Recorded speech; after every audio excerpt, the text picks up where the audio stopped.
शुक्रिया शुक्रिया शुक्रिया।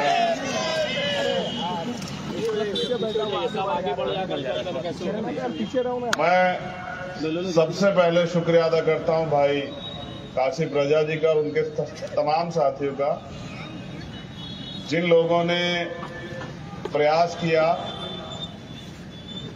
कि वो आवाजें जो हक और अधिकार के लिए उठती हैं उनको इकट्ठा किया जाए।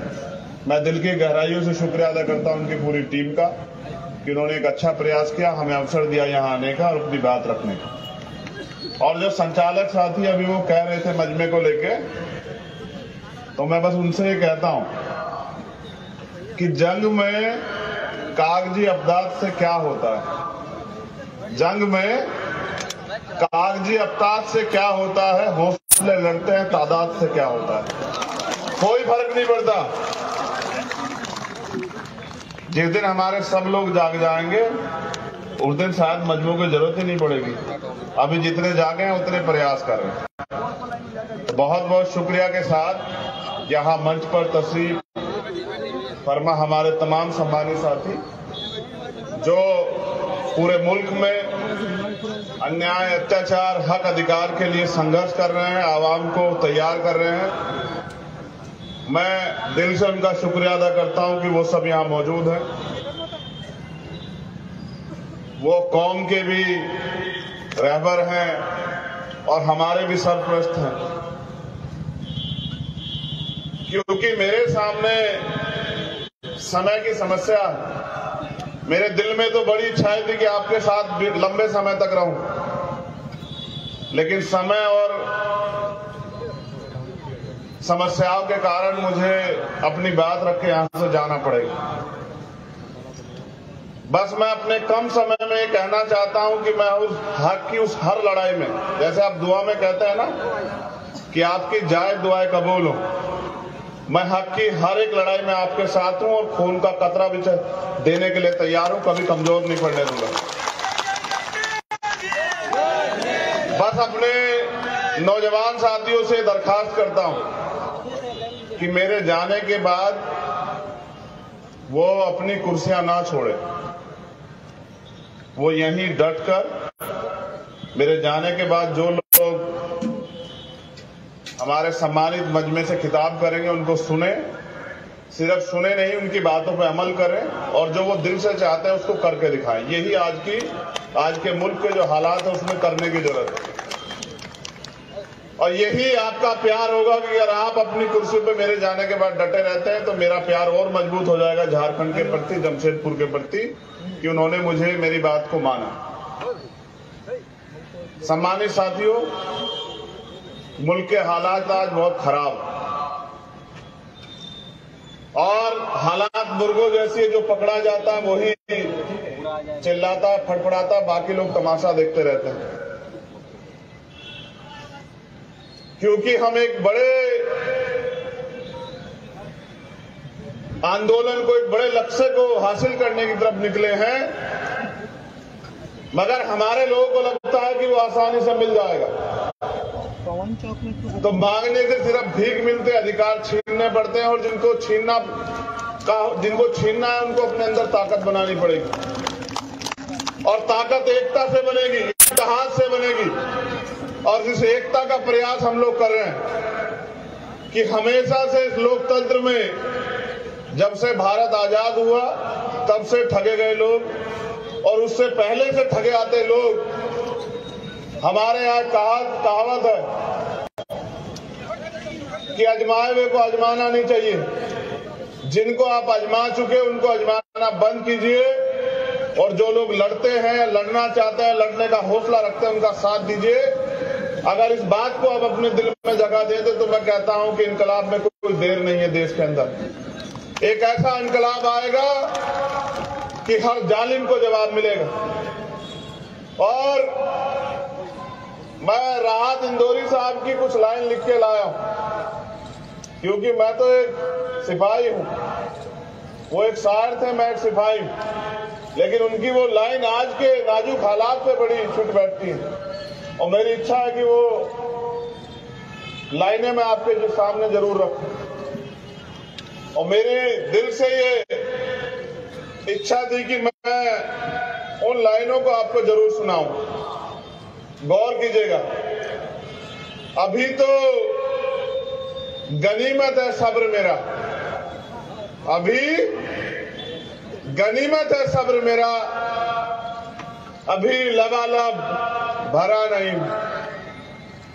वो मुझको मुर्दा समझ रहा है, वो मुझको मुर्दा समझ रहा है, उसे कहो मैं मरा नहीं।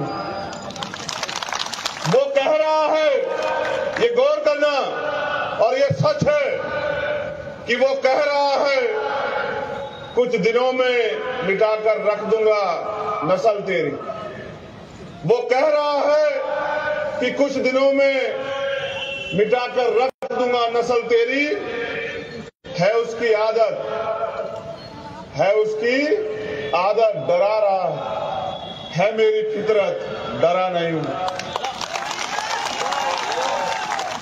ना कल डरे, ना आज डरे और ना डरेंगे। ये मुल्क हमारा, और इस मुल्क में हम स्वाभिमान सम्मान के साथ जिएंगे, हक अधिकार के साथ जिएंगे।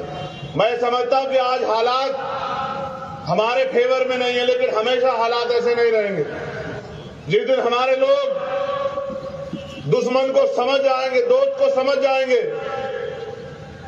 और अपनी जिम्मेदारी को समझ जाएंगे, जिस दिन वो लोग हक अधिकार के लिए लड़ने के लिए आ जाएंगे, मैदान में उतरेंगे, तो मैं पूरी जिम्मेदारी से कहता हूं कि दुश्मन में इतनी हिम्मत नहीं कि वो हमारे सामने खड़ा हो जाए। वो भाग खड़ा होगा, वो पीछे से वार करता है, वो धोखे से वार करता है। मैं अपने भीम आर्मी के नौजवान साथियों से कहना चाहता हूं, जमाना तुम्हारी तरफ देख रहा है, तुम्हारे कंधों में बहुत बड़ी जिम्मेदारी। एक तरफ बांटने वाले लोग हैं, एक तरफ जोड़ने वाले लोग हैं। मैं आपसे उम्मीद करता हूं कि झारखंड में जो एकता होनी चाहिए थी बहुत दिन पहले, जो नहीं बन पाई, जो धर्म जाति के नाम पे बांट के दुश्मन राज कर रहा है, उसको जवाब देने का समय आ गया। ऐसे हालातों में, नाजुक हालातों में लोग उम्मीद करते हैं कि लोग खड़े हों और बाएं फैला के अपने भाइयों का इस्तकबाल करें, स्वागत करें और एकता बना के एक दूसरे के हाथ पकड़ के साबित करें कि अब हम इनकी बातों में नहीं आने वाले। मैं ये कहना चाहता हूं पूरी जिम्मेदारी से, मेरा तजुर्बा है, मैंने पढ़ा इतिहास को कि मुल्क में कभी दंगे नहीं होते। मैं दंगों का जिक्र नहीं करना चाहता क्योंकि ये एक षड्यंत्र है। दंगे इसलिए कराए जाते हैं कि जो कौम तरक्की करना चाहती है वो तरक्की से ध्यान हटा के दंगों की तरफ, अपनी सुरक्षा की तरफ सोचती रहे। और दंगे हमेशा ये नेता कराते हैं जिनको दंगों से फायदा होता है। हमें बट के कभी फायदा नहीं हो सकता है, हमें जुड़ के फायदा हो सकता है। ये जमहूरियत है, जिनका वोट है उनका राज होना चाहिए, मगर जिनका वो वोट है उनके हाथ ऐसे फैले हुए। ये दंगे इसलिए कराए जाते हैं कि जिससे नफरत बढ़ती रहे और नफरत के शिकार हम लोग होते रहे। हमें समझना पड़ेगा। और जिस दिन मेरी समझ में आ, मुझको हजरत मौलाना सज्जन नुमानी साहब जैसे लोगों ने समझाया और बताया कि ये इनके सबके पीछे कौन है, मेरी समझ में आया तो मैंने समझाना शुरू किया। और आज हालात ऐसी है कि आज हमारे लोग नहीं लड़ रहे हैं एक दूसरे से। आज उनको समझ आया कि भाई कौन है और दुश्मन कौन है। इस बात को आगे बढ़ाने की देर है और दुश्मन के किसी भी साजिश में, उसके किसी भी झूठी बातों में आने की ना देर। अब उनकी बातों में ना आके अपनी हक अधिकार की लड़ाई को आगे बढ़ाना। मेरे साथियों ने बताया, कहा गया यहाँ विपक्ष की सरकार है। मुझे भी लगा अच्छा कि विपक्ष की सरकार है, यहाँ तो मेरे लोगों के हालात बड़े अच्छे होंगे। लेकिन जब मॉब लिंचिंग का डाटा देखा जाता है तो एहसास होता है कि वो जो केंद्र में सरकार बैठी और यहाँ की सरकार में के कारनामों में कुछ ज्यादा फर्क नहीं। इस सच्चाई को कहना पड़ेगा। मैं अपनी जबान पे ताला नहीं लगा सकता हूँ। मैं गुलाम नहीं हूँ किसी का, और ना ही मैं किसी से जो है मैं किसी के आगे झुकना पसंद करता हूँ। सच कहूंगा, और सच ये है कि यहाँ की सरकार भी हमें कीड़े मकोड़े समझ रही है। उन्होंने जो वादे किए लोकतंत्र में इस चुनाव से पहले कि हम ये करेंगे, आज उन पे वो काबिल नहीं है। मैं यहाँ की सरकार को भी कह रहा हूँ कि वो अपने अंदर बदलाव करें, वो अपने वादों को, जो वादे उन्होंने किए थे आवाम से, उन पे खरा उतरे, वरना उस सरकार का भी सामना करना पड़ा था, उस सरकार का भी सामना करेंगे, अपने लोगों की आवाज को दबने नहीं देंगे। एक बहुत बड़ी घटना पे आपका ध्यान आकर्षित कराना चाहता हूं, यहाँ की छोड़ दो, यहाँ के साथियों ने कल रात से बताया कि परमिशन नहीं दे रहे थे, तो मैंने उनसे कहा कि देखो एक पक्षी सरकार है जो परमिशन नहीं देती। यहाँ जो बैनर पोस्टर लगाए गए थे उनको फाड़ दिया गया, तो हमने कहा कि उनको बैनर फाड़ने दो, हम उनके घमंड जो है वो फाड़ देंगे, जो घमंड अपने दिल में रखे हुए हैं। हमारा भाईचारा जिंदाबाद था और जिंदाबाद है, लेकिन साथियों मैं जो इस मंच से कह रहा हूं उस पर अमल होना चाहिए। भारत के सुप्रीम कोर्ट में आरक्षण पर जो कैप थी, आपके एजेंडे में सबसे पहला मसला आपने रखा है कि ईडब्ल्यूएस का आरक्षण खत्म होना चाहिए। ये गलत है, वास्तविकता में गलत।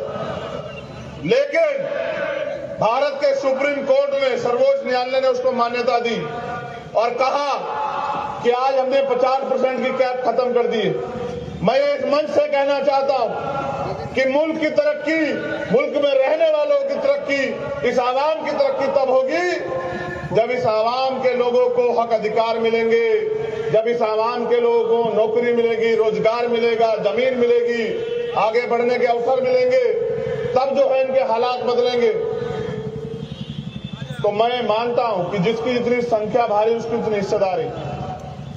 संख्या के आधार पर आरक्षण इस देश में अब लागू होने का समय आ चुका है। चाहे वो मुसलमान की आबादी हो, चाहे वो सिख की आबादी हो, चाहे वो जैन की आबादी हो, चाहे वो दलित की आबादी हो, चाहे वो पिछड़े वर्ग की आबादी हो जिनकी 52% आबादी और झुंझुना 27% का वो भी पूरा नहीं मिलता, उसको लेके घूम रहे हैं। और इसके लिए जरूरत है कि मुल्क में जातिगत जनगणना होनी चाहिए। जब जातिगत जनगणना होगी तभी पर्दा खुलेगा कि किसकी कितनी संख्या और किसको मिला क्या देश में। आज हमें इस मुल्क में आजाद हुए 70 साल से ज्यादा हो गए, लेकिन अगर जातिगत जनगणना होकर आंकड़े बाहर आएंगे तो पता लगेगा कि हम पे कितने रोजगार, कितनी नौकरियां, कितनी जमीन है, कितना बिजनेस है, कितनी हिस्सेदारी हमें मिली है हमारे मुल्क में। देश आजाद हुआ, कमजोर कमजोर रह गया, गरीब गरीब रह गया। जिन पे सामाजिक आर्थिक जो ब्राह्मणिकल सोशल ऑर्डर है उसके आधार पर जिनको अधिकारों से, पढ़ाई से, अवसरों से वंचित रखा गया, वो इसी हालात में पड़े रहे। और आज भी इसी हालात में कुछ लोगों के भरोसे, जिनको रहबरे कहते हैं, कि उन रहबरों के भरोसे वो जिंदगी बदलेंगे। कोई रहबर जिंदगी नहीं बदलेगा आपकी अगर आप अपनी लड़ाई नहीं लड़ोगे। मैं आपसे अपील करता हूं कि समय आ चुका है, उठ खड़े हो, इंतजार मत करो। ये हक अधिकार का समय है, ये अपने आने वाली पीढ़ियों को जवाब देने का समय है।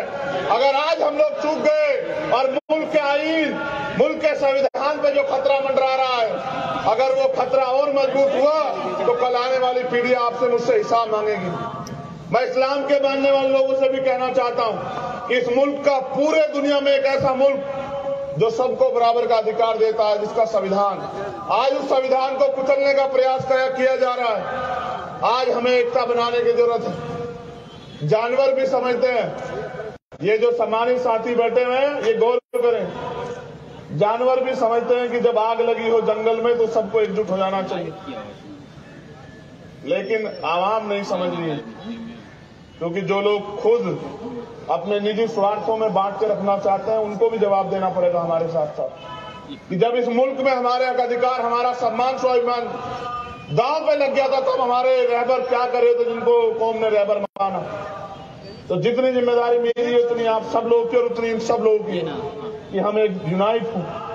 इस देश के दलित, पिछड़े, आदिवासी, मुसलमान, जैन, सिख, बौद्ध एकजुट भाईचारा बनाए और मिलकर अपने हक अधिकारों की लड़ाई लड़े। संविधान ने तो बहुत कुछ दिया है।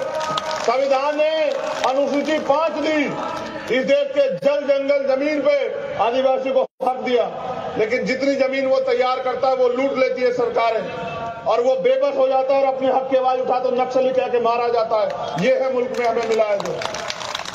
अगर हम अपने हक की लड़ाई लड़ते हैं तो झूठे मुकदमे, सीबीआई, ईडी की रेड और तमाम तरह के प्रयास करके हमें रोका जाता है। नहीं रुकेंगे, बिल्कुल नहीं रुकेंगे। और तब तक नहीं रुकेंगे जब तक इस गैर बराबरी को उखाड़ के नहीं फेंक देते, जब तक हम लोग आवाम में क्रांति नहीं पैदा करते थे। जैसे हम अंग्रेजों के खिलाफ लड़े थे, इनके खिलाफ भी लड़ेंगे और इनको भी जवाब देंगे, क्योंकि हमें आज हमसे उम्मीदें की जाती हैं। उन उम्मीदों पे खरे उतरना है। और मैं सरकार से मांग करता हूं, यहां आईबी इंटेलिजेंस के लोग होंगे, LIU के लोग होंगे, पुलिस के लोग होंगे, कहना वजीर आजम से, वजीर आजम ही हुए ना, मुख्यमंत्री, कहना मुख्यमंत्री से कि मॉब लिंचिंग पे 2 महीने के अंदर कानून पास करो, और नहीं करोगे तो फिर करेंगे तुम्हारा भी सामना रांची के मैदान में। आप तैयार हैं? हक की लड़ाई में किसी के लिए कोई समझौता नहीं। आपने वादा किया था मेरे लोगों से, जो भाजपा की सरकार में मॉब लिंचिंग होती है वही है आपकी सरकार में, और फिर आपका क्या फायदा, मुझे बताइए। हटा देंगे। अगर नहीं सुधरोगे तो आपके सामने भी लड़ेंगे संवैधानिक रूप से, लेकिन जवाब देना पड़ेगा। मुख्यमंत्री जी, आपने जो वादे किए थे कि हम करेंगे, और हम करेंगे, कब करेंगे? बीच में भी आपकी सरकार से डावाडोल हो रही थी। आपके कर्मों की वजह से हमारे लोगों ने तो पूरा इंतजाम किया था कि आप बैठे रहें कुर्सी पे। इसलिए आपसे कहना चाहता हूं कि हमारे जो मुद्दे यहाँ की इस अधिकार रैली ने रखे हैं, उनको आप अपने जहन से अपने साथियों के साथ मिलकर उनको अमल में लाएं और उन पे कुछ अच्छा करके दिखाएं। और आपसे कहना चाहता हूं, मैं तो नाउम्मीद हूं इन लोगों से। उसका कारण कि हमेशा ठगे गए और फिर उम्मीद करके बैठते, फिर ठगे जाते हैं। तो मैं नाउम्मीद उन लोगों से हूं, लेकिन आपसे नहीं। आपसे कहना चाहता हूं कि इस लड़ाई में अब समय आ चुका है एक दूसरे का हाथ पकड़ के आगे बढ़ने का। और मैं निराश नहीं करूंगा आपको, मेरा वादा है। मैं यहां समाज से वादा कर रहा हूं, निराश नहीं करूंगा। आप 1 कदम चलोगे तो 100 कदम चलूंगा, आप 100 कदम चलोगे तो 1 लाख कदम चलूंगा, और आप नहीं भी चलोगे तो भी जब आपकी तरफ कोई आंख उठेगी उसको जवाब देने के लिए आपका भाई आपके साथ खड़ा रहेगा पूरी जिम्मेदारी के साथ। बस अमल में लाइए और अपनी जिम्मेदारी को समझिए। समय किसी के लिए नहीं रुकेगा, ना मेरे लिए ना आपके लिए। कल हम सबको जाना है, ये निजाम जो आया है उसको जाना है, लेकिन दुनिया क्यों याद रखे आपको, मुझे बताओ। यहाँ इंसान भी पैदा होते हैं और जानवर भी पैदा होते हैं। लोग अपने लिए भी जीते हैं, याद उसको किया जाता है जो दूसरों के लिए जीता है। तो दूसरों के लिए यानी कि दूसरे भी, वो दूसरों में भी अपने जो उम्मीद करके बैठे कोई हमारे लिए लड़ेगा, कोई बोलेगा। ऐसे हालातों में एक शायरी हमारे साथी अधूरी छोड़ गए हैं, उस शायरी को भी पूरा कर देता हूं कि ये सूरज चांद सितारे मेरे साथ में रहे, ये सूरज चांद सितारे मेरे साथ में रहे, जब तक आपके हाथ मेरे हाथ में रहे, और खाक से टूटकर गिर जाए वो पत्ते नहीं है हम, आंधियों से कह दो औकात में रहे। ये अभी मेरी गाड़ी पे 2 दिन पहले एक जगह हमला किया गया, उनको लगता है डर जाऊंगा। याद कर रखना कि डर जाऊंगा तो मर जाऊंगा। आजाद जिया हूं, आजाद मरूंगा। ये मुल्क मेरा है, और इस मुल्क की तरक्की के लिए, इस मुल्क में रहने वाले अपने लोगों के लिए अगर कोई कीमत चुकानी पड़ी तो तैयार हूं। बहुत बहुत शुक्रिया। जय भीम, जय जोहार, अस्सलाम वालेकुम, सत श्री अकाल, नमस्कार।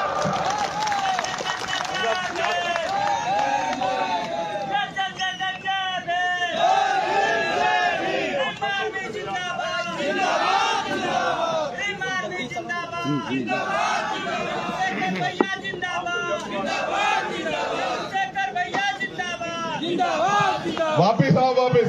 देखो, जब तक नहीं जाऊंगा, मेरी फ्लाइट ही तो छूटेगी जब तक आप लोग अपनी कुर्सियों पे नहीं आओगे। जो वादा खिलाफी होगी फिर मोहब्बत टूट जाएगी। वापिस आइए, आज यही मोहब्बत है, यही दिखानी है। आप सब लोग वापिस आइए, वापिस अपनी जगह पे। अगर आप नहीं आएंगे तो मैं नहीं जाऊंगा, मेरा नुकसान होगा तो आप देख लो। मैं जबान का बड़ा पाबंद हूं, और वो इतनी ही करता हूं जितनी कर सकता हूं। वापिस आइए अपनी जगहों पे। जब तक हमारे बड़े यहां नहीं बोलेंगे, जब तक ये मजमा समाप्त नहीं होगा, तब तक आप अपनी कुर्सियां नहीं छोड़ोगे। चलो अपनी अपनी कुर्सियों पे वापस। मेरा अनुभव है, मुझे पता है ना, तुम लोग मेरे जाने के बाद इधर उधर हो जाते हो, तो ये फिर इनकी लड़ाई कौन लड़ेगा जो भाई हमसे उम्मीद करके बैठा। चलो वापस अपनी कुर्सियों पे। अगर मेरी फ्लाइट छूटी तो झारखंड के साथियों याद रखना, भीम आर्मी के, फिर बुलाते रहना, नहीं आऊंगा, फिर तभी आऊंगा जब कोई मुसीबत होगी। बैठो अपनी अपनी चेयर पे जाके, चलो वापस चलो जल्दी, तेजी से चलो। इनके अध्यक्ष चलो बीच में जाके कहो उनको कि वो वहां रहे, जल्दी जाओ।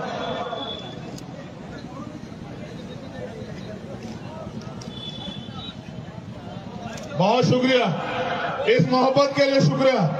हमारा भाईचारा जिंदाबाद, हमारी एकता जिंदाबाद। और मुल्क में आज की तहरीक को भी याद रखा जाएगा और आने वाली तहरीकों को भी, जिस दिन हम इनकलाब पैदा करेंगे। धन्यवाद। बहुत बहुत शुक्रिया।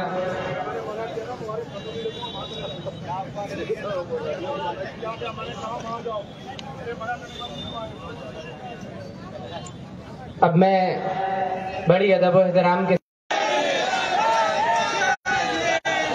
शुक्रिया शुक्रिया शुक्रिया।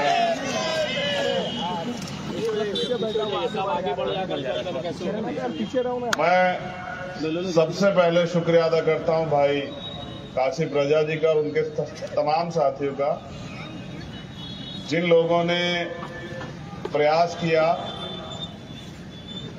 कि वो आवाजें जो हक और अधिकार के लिए उठती हैं उनको इकट्ठा किया जाए। मैं दिल की गहराइयों से शुक्रिया अदा करता हूं उनकी पूरी टीम का कि उन्होंने एक अच्छा प्रयास किया, हमें अवसर दिया यहां आने का और अपनी बात रखने का। और जो संचालक साथी अभी वो कह रहे थे मजमे को लेके, तो मैं बस उनसे ये कहता हूं कि जंग में कागजी अब्दात से क्या होता है, जंग में कागजी अब्दात से क्या होता है, हौसले लड़ते हैं तादाद से क्या होता है, कोई फर्क नहीं पड़ता। जिस दिन हमारे सब लोग जाग जाएंगे उस दिन शायद मजमू की जरूरत ही नहीं पड़ेगी। अभी जितने जागे हैं उतने प्रयास कर रहे हैं। तो बहुत बहुत शुक्रिया के साथ यहाँ मंच पर तशरीफ फरमा हमारे तमाम सम्मानित साथी जो पूरे मुल्क में अन्याय, अत्याचार, हक अधिकार के लिए संघर्ष कर रहे हैं, आवाम को तैयार कर रहे हैं। मैं दिल से उनका शुक्रिया अदा करता हूं कि वो सब यहां मौजूद हैं। वो कौम के भी रहबर हैं और हमारे भी सरपरस्त हैं, क्योंकि मेरे सामने समय की समस्या है। मेरे दिल में तो बड़ी इच्छा थी कि आपके साथ लंबे समय तक रहूं, लेकिन समय और समस्याओं के कारण मुझे अपनी बात रख के यहां से जाना पड़ेगा।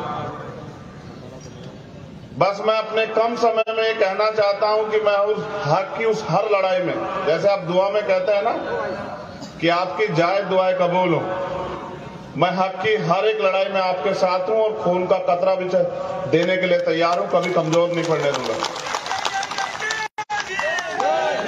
बस अपने नौजवान साथियों से दरखास्त करता हूं कि मेरे जाने के बाद वो अपनी कुर्सियां ना छोड़े, वो यहीं डटकर मेरे जाने के बाद जो लोग हमारे सम्मानित मजमे से खिताब करेंगे उनको सुने, सिर्फ सुने नहीं, उनकी बातों पर अमल करें और जो वो दिल से चाहते हैं उसको करके दिखाएं। यही आज के मुल्क के जो हालात है उसमें करने की जरूरत है। और यही आपका प्यार होगा कि अगर आप अपनी कुर्सी पे मेरे जाने के बाद डटे रहते हैं तो मेरा प्यार और मजबूत हो जाएगा झारखंड के प्रति, जमशेदपुर के प्रति, कि उन्होंने मुझे मेरी बात को माना। सम्मानित साथियों, मुल्क के हालात आज बहुत खराब और हालात मुर्गों जैसी है, जो पकड़ा जाता है वही चिल्लाता, फड़फड़ाता, बाकी लोग तमाशा देखते रहते हैं। क्योंकि हम एक बड़े आंदोलन को एक बड़े लक्ष्य को हासिल करने की तरफ निकले हैं, मगर हमारे लोगों को लगता है कि वो आसानी से मिल जाएगा।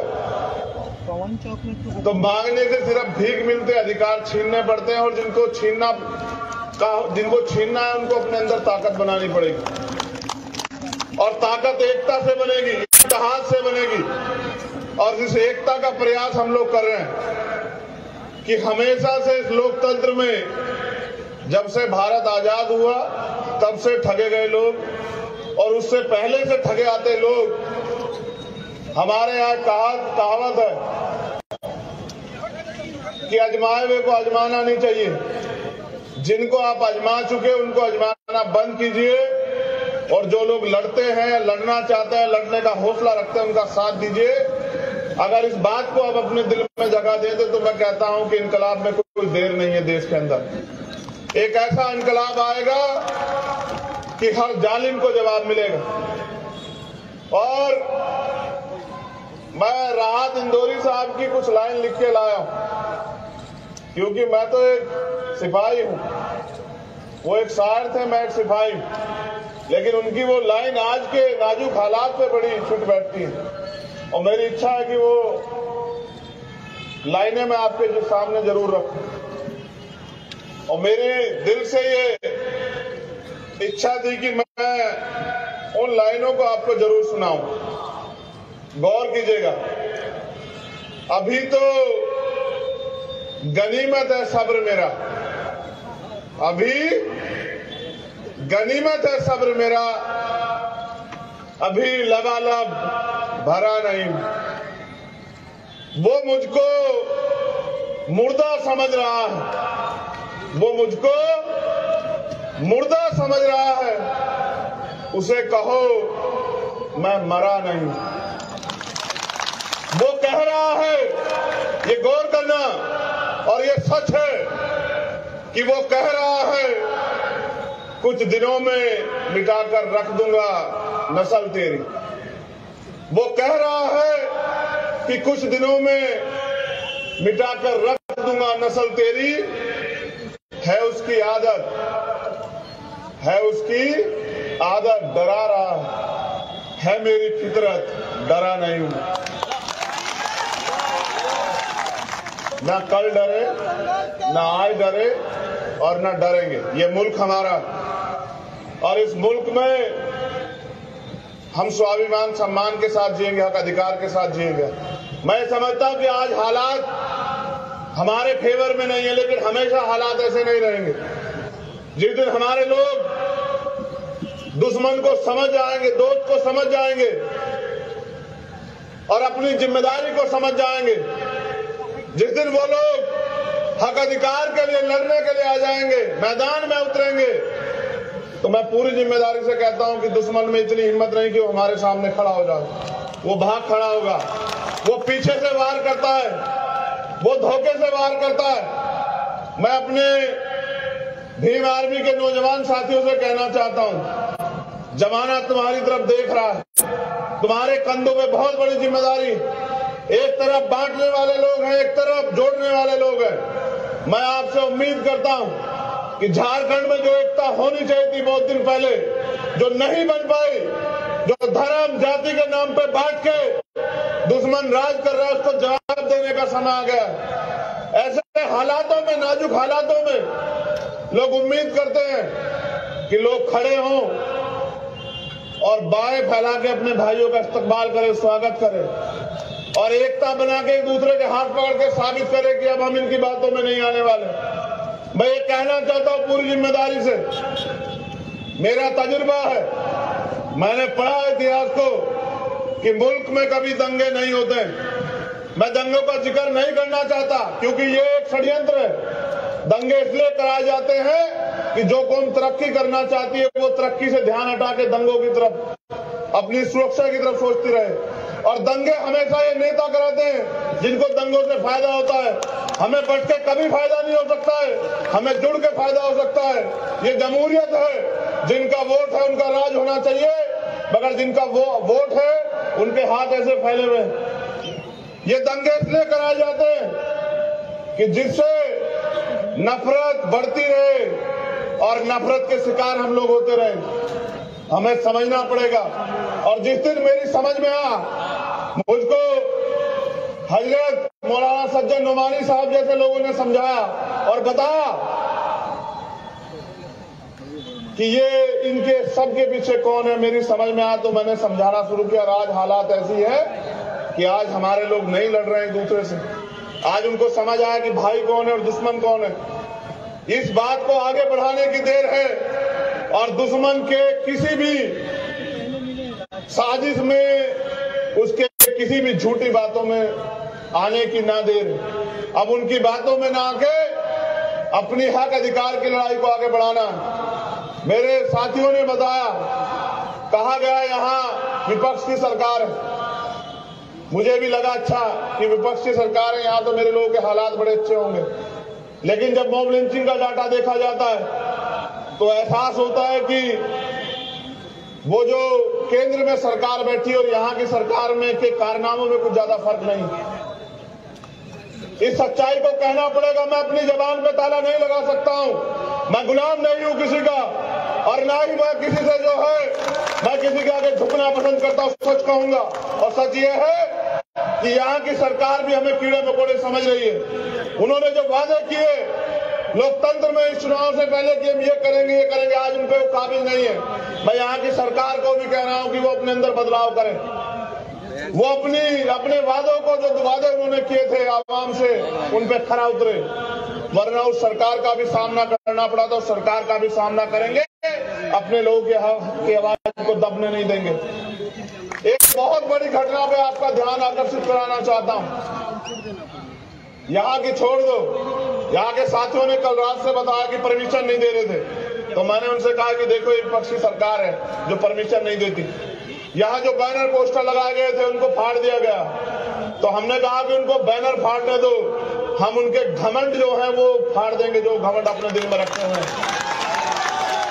हमारा भाईचारा जिंदाबाद था और जिंदाबाद है। लेकिन साथियों, मैं जो इस मंच से कह रहा हूं उस पर अमल होना चाहिए।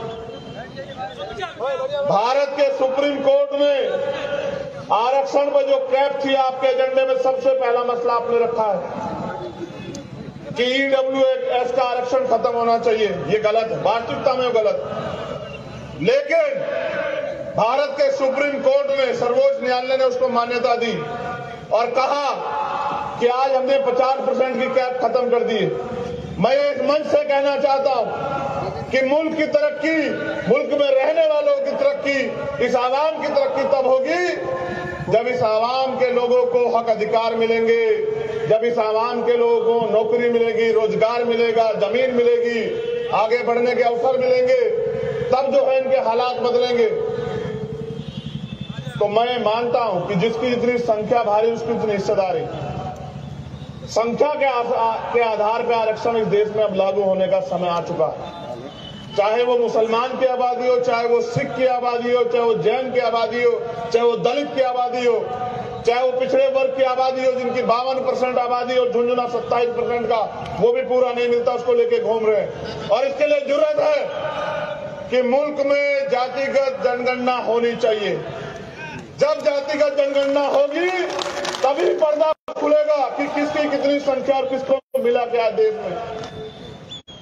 आज हमें इस मुल्क में आजाद हुए 70 साल से ज्यादा हो गए, लेकिन अगर जातिगत जनगणना होकर आंकड़े बाहर आएंगे तो पता लगेगा कि हम पे कितने रोजगार, कितनी नौकरियां, कितनी जमीन है, कितना बिजनेस है, कितनी हिस्सेदारी हमें मिली है हमारे मुल्क में। देश आजाद हुआ, कमजोर कमजोर रह गया, गरीब गरीब रह गया। जिन पे सामाजिक आर्थिक जो ब्राह्मणिकल सोशल ऑर्डर है उसके आधार पर जिनको अधिकारों से, पढ़ाई से, अवसरों से वंचित रखा गया, वो इसी हालात में पड़े रहे। और आज भी इसी हालात में कुछ लोगों के भरोसे, जिनको रहबरे कहते हैं, कि उन रहबरों के भरोसे वो जिंदगी बदलेंगे। कोई रहबर जिंदगी नहीं बदलेगा आपकी अगर आप अपनी लड़ाई नहीं लड़ोगे। मैं आपसे अपील करता हूं कि समय आ चुका है, उठ खड़े हो, इंतजार मत करो। ये हक अधिकार का समय है, ये अपने आने वाली पीढ़ियों को जवाब देने का समय है। अगर आज हम लोग चूक गए और मुल्क के आईन मुल्क के संविधान पे जो खतरा मंडरा रहा है, अगर वो खतरा और मजबूत हुआ तो कल आने वाली पीढ़ी आपसे मुझसे हिसाब मांगेगी। मैं इस्लाम के मानने वाले लोगों से भी कहना चाहता हूं कि इस मुल्क का पूरे दुनिया में एक ऐसा मुल्क जो सबको बराबर का अधिकार देता है, जिसका संविधान, आज उस संविधान को कुचलने का प्रयास किया जा रहा है। आज हमें एकता बनाने की जरूरत है। जानवर भी समझते हैं, ये जो सम्मानित साथी बैठे हुए हैं, ये गौर करें, जानवर भी समझते हैं कि जब आग लगी हो जंगल में तो सबको एकजुट हो जाना चाहिए, लेकिन आवाम नहीं समझ रही है, क्योंकि जो लोग खुद अपने निजी स्वार्थों में बांट के रखना चाहते हैं, उनको भी जवाब देना पड़ेगा हमारे साथ साथ कि जब इस मुल्क में हमारे अधिकार, हमारा सम्मान, स्वाभिमान दांव पे लग गया था, तब हमारे रहबर क्या करे थे जिनको कौम ने रहबर माना। तो जितनी जिम्मेदारी मेरी है उतनी आप सब लोग की और उतनी इन सब लोगों की कि हम एक यूनाइट हो, इस देश के दलित, पिछड़े, आदिवासी, मुसलमान, जैन, सिख, बौद्ध एकजुट भाईचारा बनाए और मिलकर अपने हक अधिकारों की लड़ाई लड़े। संविधान ने तो बहुत कुछ दिया है। संविधान ने अनुसूची 5 दी, इस देश के जल, जंगल, जमीन पे आदिवासी को हक दिया, लेकिन जितनी जमीन वो तैयार करता है वो लूट लेती है सरकारें, और वो बेबस हो जाता है और अपने हक की आवाज उठा तो नक्सली कह के मारा जाता है। ये है मुल्क में हमें मिला है जो। अगर हम अपने हक की लड़ाई लड़ते हैं तो झूठे मुकदमे, सीबीआई, ईडी की रेड और तमाम तरह के प्रयास करके हमें रोका जाता है। नहीं रुकेंगे, बिल्कुल नहीं रुकेंगे, और तब तक नहीं रुकेंगे जब तक इस गैर बराबरी को उखाड़ के नहीं फेंक देते, जब तक हम लोग आवाम में क्रांति नहीं पैदा करते थे। जैसे हम अंग्रेजों के खिलाफ लड़े, जैसे इनके खिलाफ भी लड़ेंगे और इनको भी जवाब देंगे, क्योंकि हमें आज हमसे उम्मीदें की जाती हैं, उन उम्मीदों पे खरे उतरना है। और मैं सरकार से मांग करता हूं, यहां आईबी इंटेलिजेंस के लोग होंगे, LIU के लोग होंगे, पुलिस के लोग होंगे, कहना वजीर आजम से, वजीर आजम ही हुए ना, है मुख्यमंत्री, कहना मुख्यमंत्री से कि मॉब लिंचिंग पे 2 महीने के अंदर कानून पास करो, और नहीं करोगे तो फिर करेंगे तुम्हारा भी सामना रांची के मैदान में। आप तैयार हैं? हक की लड़ाई में किसी के लिए कोई समझौता नहीं। आपने वादा किया था मेरे लोगों से, जो भाजपा की सरकार में मॉब लिंचिंग होती है वही है आपकी सरकार में, और फिर आपका क्या फायदा, मुझे बताइए। हटा देंगे। अगर नहीं सुधरोगे तो आपके सामने भी लड़ेंगे संवैधानिक रूप से, लेकिन जवाब देना पड़ेगा। मुख्यमंत्री जी, आपने जो वादे किए थे कि हम करेंगे, और हम करेंगे, कब करेंगे? बीच में भी आपकी सरकार से डावाडोल हो रही थी, आपके कर्मों की वजह से। हमारे लोगों ने तो पूरा इंतजाम किया था कि आप बैठे रहें कुर्सी पे। इसलिए आपसे कहना चाहता हूं कि हमारे जो मुद्दे यहां की इस अधिकार रैली ने रखे हैं, उनको आप अपने जहन से, अपने साथियों के साथ मिलकर उनको अमल में लाएं और उन पे कुछ अच्छा करके दिखाएं। और आपसे कहना चाहता हूं, मैं तो नाउम्मीद हूं इन लोगों से। उसका कारण है कि हमेशा ठगे गए और फिर उम्मीद करके बैठते, फिर ठगे जाते हैं। तो मैं नाउम्मीद उन लोगों से हूं, लेकिन आपसे नहीं। आपसे कहना चाहता हूं कि इस लड़ाई में अब समय आ चुका है एक दूसरे का हाथ पकड़ के आगे बढ़ने का, और मैं निराश नहीं करूंगा। आपको मेरा वादा है, मैं यहां समाज से वादा कर रहा हूं, निराश नहीं करूंगा। आप 1 कदम चलोगे तो 100 कदम चलूंगा, आप 100 कदम चलोगे तो 1 लाख कदम चलूंगा, और आप नहीं भी चलोगे तो भी जब आपकी तरफ कोई आंख उठेगी उसको जवाब देने के लिए आपका भाई आपके साथ खड़ा रहेगा पूरी जिम्मेदारी के साथ। बस अमल में लाइए और अपनी जिम्मेदारी को समझिए। समय किसी के लिए नहीं रुकेगा, ना मेरे लिए, ना आपके लिए। कल हम सबको जाना है। ये निजाम जो आया है उसको जाना है, लेकिन दुनिया क्यों याद रखे आपको, मुझे बताओ। यहां इंसान भी पैदा होते हैं और जानवर भी पैदा होते हैं। लोग अपने लिए भी जीते हैं, याद उसको किया जाता है जो दूसरों के लिए जीता है। तो दूसरों के लिए, यानी कि दूसरे भी, वो दूसरों में भी अपने जो उम्मीद करके बैठे कोई हमारे लिए लड़ेगा, कोई बोलेगा। ऐसे हालातों में एक शायरी हमारे साथी अधूरी छोड़ गए हैं, उस शायरी को भी पूरा कर देता हूं कि ये सूरज, चांद, सितारे मेरे साथ में रहे, ये सूरज चांद सितारे मेरे साथ में रहे जब तक आपके हाथ मेरे हाथ में रहे, और हाथ से टूटकर गिर जाए वो पत्ते नहीं है हम, आंधियों से कह दो औकात में रहे। ये अभी मेरी गाड़ी पे 2 दिन पहले एक जगह हमला किया गया, उनको लगता है डर जाऊंगा। याद कर रखना कि डर जाऊंगा तो मर जाऊंगा। आजाद जिया हूं, आजाद मरूंगा। ये मुल्क मेरा है और इस मुल्क की तरक्की के लिए, इस मुल्क में रहने वाले अपने लोगों के लिए अगर कोई कीमत चुकानी पड़ी तो तैयार हूं। बहुत बहुत शुक्रिया। जय भीम, जय जोहार, अस्सलाम वालेकुम, सत श्री अकाल, नमस्कार।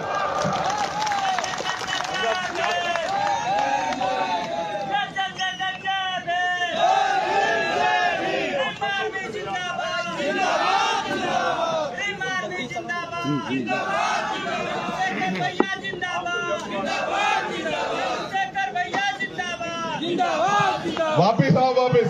देखो जब तक नहीं जाऊंगा, मेरी फ्लाइट ही तो छूटेगी जब तक आप लोग अपनी कुर्सियों पे नहीं आओगे। जो वादा खिलाफी होगी फिर मोहब्बत टूट जाएगी। वापिस आइए, आज यही मोहब्बत है, यही दिखानी है। आप सब लोग वापिस आइए, वापिस अपनी जगह पे। अगर आप नहीं आएंगे तो मैं नहीं जाऊंगा, मेरा नुकसान होगा तो आप देख लो।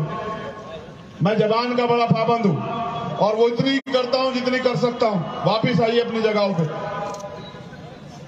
जब तक हमारे बड़े यहां नहीं बोलेंगे, जब तक ये मजमा समाप्त नहीं होगा, तब तक आप अपनी कुर्सियां नहीं छोड़ोगे। चलो अपनी अपनी कुर्सियों पे वापस। मेरा अनुभव है, मुझे पता है ना, तुम लोग मेरे जाने के बाद इधर उधर हो जाते हो, तो ये फिर इनकी लड़ाई कौन लड़ेगा जो भाई हमसे उम्मीद करके बैठा। चलो वापस अपनी कुर्सियों पे। अगर मेरी फ्लाइट छूटी तो झारखंड के साथियों याद रखना, भीम आर्मी के, फिर बुलाते रहना, नहीं आऊंगा, फिर तभी आऊंगा जब कोई मुसीबत होगी। बैठो अपनी अपनी चेयर पे जाके, चलो वापस चलो, जल्दी तेजी से चलो। इनके अध्यक्ष चलो, बीच में जाके कहो उनको कि वो वहां रहे, जल्दी जाओ।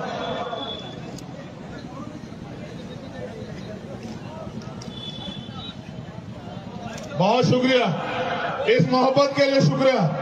हमारा भाईचारा जिंदाबाद, हमारी एकता जिंदाबाद, और मुल्क में आज की तहरीक को भी याद रखा जाएगा और आने वाली तहरीकों को भी, जिस दिन हम इनकलाब पैदा करेंगे। धन्यवाद। बहुत बहुत शुक्रिया।